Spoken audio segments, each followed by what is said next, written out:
देखिए भाईलू, सब कुछ कहने करने के बाद आप पादरियों की बात सुनते हैं या परमेश्वर की? बेशक परमेश्वर की सुनता हूं। मतलब बात साफ है। मेरा परिवार कई पीढ़ियों से प्रभु का विश्वासी है।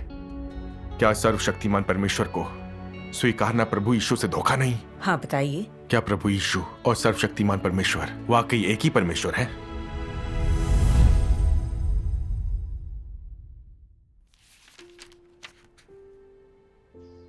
जो कार्य यीशु ने किया, उसने यीशु के नाम का प्रतिनिधित्व किया और उसने अनुग्रह के युग का प्रतिनिधित्व किया। जहां तक यहोवा द्वारा किए गए कार्य की बात है, उसने यहोवा का प्रतिनिधित्व किया। उसने व्यवस्था के युग का प्रतिनिधित्व किया। उनका कार्य दो भिन्न भिन्न युगों में एक ही पवित्र आत्मा का कार्य था।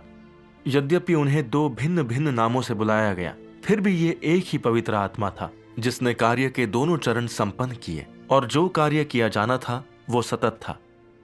चूंकि नाम भिन्न था और कार्य की विषय वस्तु भिन्न थी, इसलिए युग भिन्न था।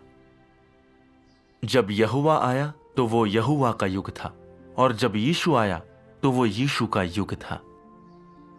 इसलिए परमेश्वर के हर आगमन का एक नाम है। वो एक युग को दर्शाता है, और वो एक नए मार्ग का सूत्रपात करता है, और हर नए मार्ग पर वो एक नया नाम अपनाता है, जो दर्शाता है कि परमेश्वर हमेशा नया रहता है और उसका कार्य आगे की दिशा में प्रगति करने से कभी नहीं रुकता। यहोवा के कार्य से लेकर यीशु के कार्य तक, और यीशु के कार्य से लेकर इस वर्तमान चरण तक, ये तीन चरण परमेश्वर के प्रबंधन के पूर्ण विस्तार को एक सतत सूत्र में पिरोते हैं, और वे सब एक ही पवित्र आत्मा का कार्य है। दुनिया के सृजन से परमेश्वर हमेशा मानव जाति का प्रबंधन करता आ रहा है।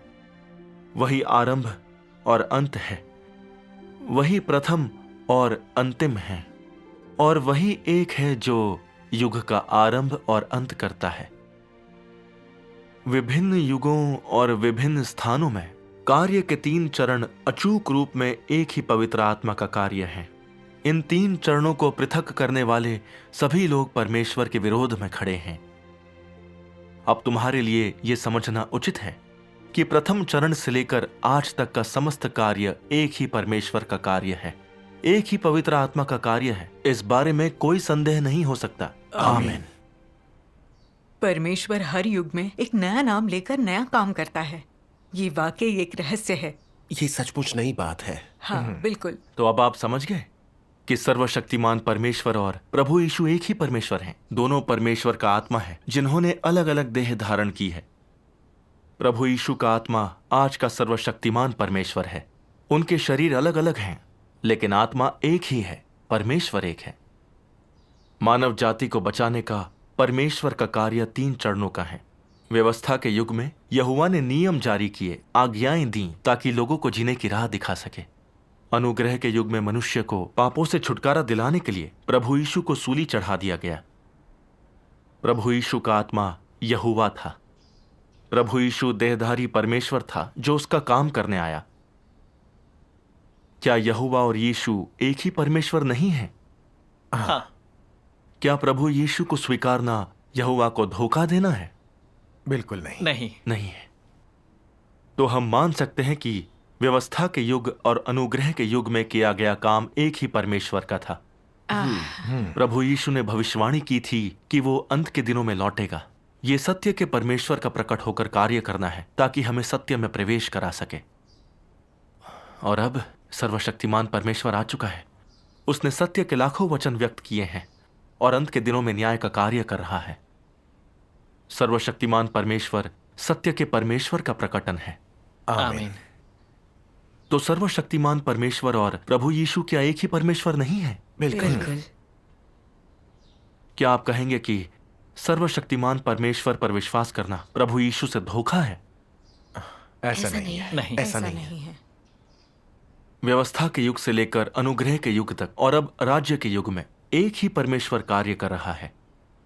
यहोवा, यीशु और सर्वशक्तिमान परमेश्वर एक ही परमेश्वर है। परमेश्वर का नाम बदला है, लेकिन उसका आत्मा एक ही है। सर्वशक्तिमान परमेश्वर पर विश्वास करके हम प्रभु यीशु का स्वागत कर रहे हैं। सर्वशक्तिमान परमेश्वर को ना स्वीकारना प्रभु यीशु को धोखा देना होगा। अब समझा। अब मैं समझ गया हूं। यहोवा ने प्रभु यीशु के रूप में देह धारण किया है अब प्रभु यीशु लौट चुका है। उसने दूसरा नाम सर्वशक्तिमान परमेश्वर रख लिया है, लेकिन ये वही परमेश्वर है। बिल्कुल। भ्रम मिट गया। वाकई में सर्वशक्तिमान परमेश्वर लौटा हुआ प्रभु यीशु है। बिल्कुल। हम गलत चीज पर विश्वास करने से डर रहे हैं। हाँ, कैसी मूर्खता है ये। हाँ बिल्कुल, हमने सर्वशक्तिमान परमेश्वर को नहीं स्वीकारा और सारी जिंदगी धर्म ग्रंथ पढ़ते हुए कलीसिया में बैठे रहे, तो अंत में प्रभु हमें बहिष्कृत कर देगा। बिल्कुल, हमें फौरन सर्वशक्तिमान परमेश्वर को स्वीकारना चाहिए। हाँ, मैं भी बिल्कुल। स्वीकारता हूँ। मैं भी स्वीकारती हूँ।